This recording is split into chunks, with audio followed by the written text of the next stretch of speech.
Okay, let's talk about the Sensorites. What a brilliant kind of first episode, a rather strong second episode, and then, man, midway through episode 3, this serial sort of goes to hell. Way to embody what everyone loves about Classic Who in the first half, especially where the black and white era is concerned, and what everyone rather dislikes about it in its second half. It reminds one of those six-parter diplomacy-centric, kidnappings and escapes-ridden Pertwee serials which a lot of fans complain about.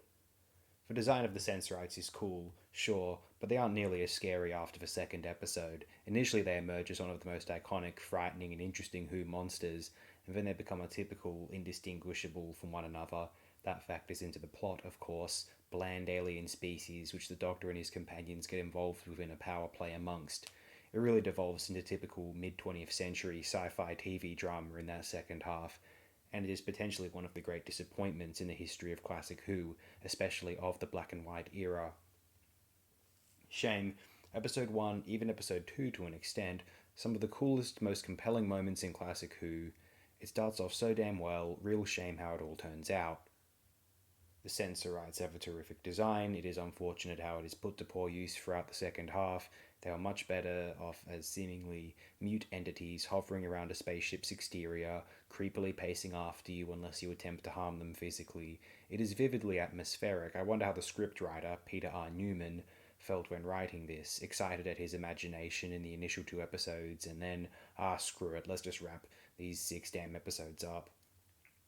I wonder if script slash story editor David Whitaker had to touch much of this up actually. In particular, episodes 4 and 5 utterly drag, and 6 really does too, but since it is the last one, we are rather satisfied that it is going to wrap up relatively soon. A tremendous disappointment. I don't know how often the fan base is championing this one, but there's a reason you don't often see it in the top half of polls or in short lists when fans name the greatest First Doctor stories, though I'm sure many are riveted by the opening episodes but have no choice but to really assess it as a whole.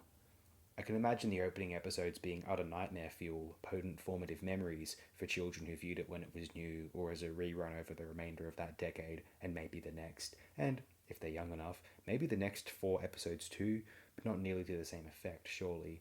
Wish It Were Better, one of the major letdowns in the history of Classic Who. I wonder how many of us will disagree with that.